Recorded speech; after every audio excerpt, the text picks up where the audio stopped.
एक गांव में दो भाई रहते थे। बड़ा भाई गंगाराम बहुत अमीर था।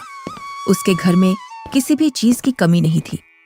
वही छोटा भाई सेवकराम बहुत ही भोला और नेक दिल इंसान था। उसके परिवार में उसकी पत्नी और एक बच्चा था। वह इतना गरीब था कि वह मिट्टी के मकान में रहता था। गंगाराम की पत्नी के 3 पुत्रियों के बाद पुत्र हुआ था, तो गंगाराम ने एक बड़ा प्रोग्राम रखा, जिसमें उसने गांव के और बाहर के बड़े बड़े अमीर लोगों को बुलाया था।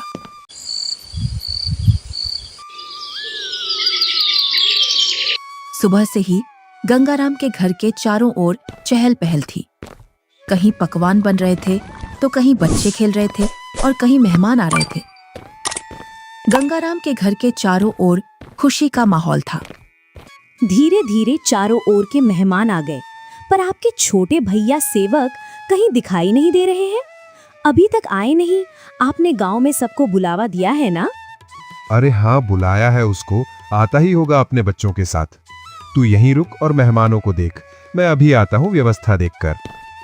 इतना कहकर गंगाराम घर से बाहर चला जाता है और गुनगुनाता है, मैं उसको अपने प्रोग्राम में क्यों बुलाऊं?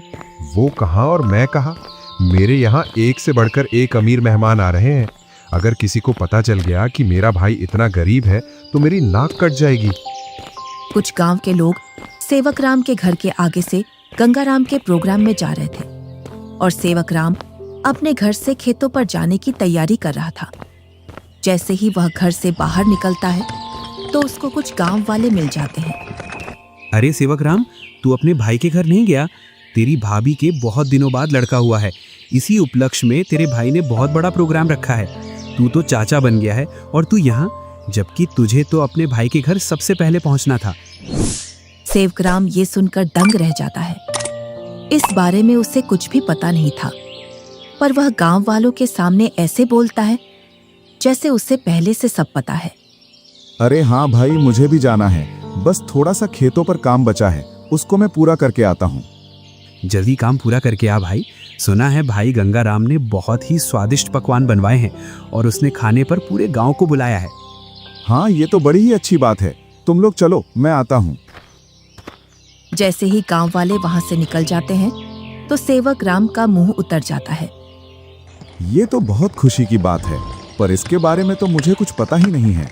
चलो, मेरे बड़े भाई के घर पुत्र रत्न तो आया और मैं फिर से चाचा बन गया, पर मुझे इस बारे में कुछ बताया भी नहीं। शायद काम काज ज्यादा है, इसी वजह से मुझे बताना भूल गया होगा, वरना ऐसा हो नहीं सकता कि मेरा भाई मुझे न बुलाए। अरे भाग्यवान, तुमने सुना? तुम्हारी जेठानी के लड़का हुआ है। कुछ गांव वाले इधर से गुजर कर जा रहे थे। क्यों ना अपन भी चलें बड़े भाई के यहाँ? सुना है बहुत ही अच्छे अच्छे पकवान बने हैं वहाँ पर। अरे, ये तो बड़ी खुशी की बात है। आप फिर से चाचा बन गए और मैं चाची, परंतु उन्होंने हमें बुलाया नहीं। बिना बुलाए हम कैसे जा सकते हैं उनके प्रोग्राम में? बिना बुलाए वहाँ जाना सही नहीं होगा। अगर गांव में इस बात का पता चल गया कि हम बिन बुलाए उनके प्रोग्राम में आए हैं तो लोग क्या कहेंगे?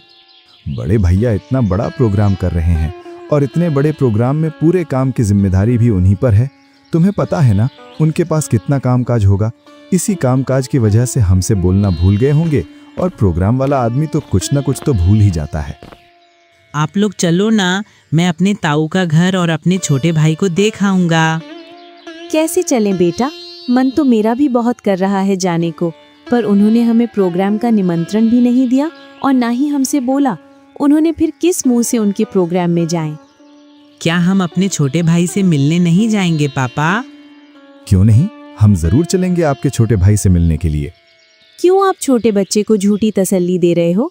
तुम्हें पता है ना, तुम्हारे बड़े भाई हमें उनके बराबर नहीं समझते हैं, तभी तो उन्होंने हमें प्रोग्राम में नहीं बुलाया है। तुम तो सदा गड़े मुर्दे उखाड़ती हो। ऐसा नहीं है, वो हमको चाहते हैं, वो तो कामकाज की वजह से बुलाना भूल गए हैं। तुम्हें लग रहा है कि भैया तुम्हें बुलाना भूल गए हैं, तो तुम जाओ। बिन बुलाए मैं नहीं जाने वाली कहीं। मैं तो खूब खुश हूँ अपने घर में। आपको जाना है तो जाओ। ठीक है, मैं और मुन्ना चले जाते हैं। तुम्हें नहीं जाना तो मत चलो। आप जा रहे हो तो जाओ, पर उधर से जल्दी लौट कर आना।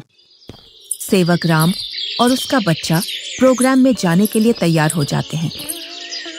अब तुम प्रोग्राम में जा रहे हो तो बच्चे को देने के लिए कुछ तो ले जाना पड़ेगा।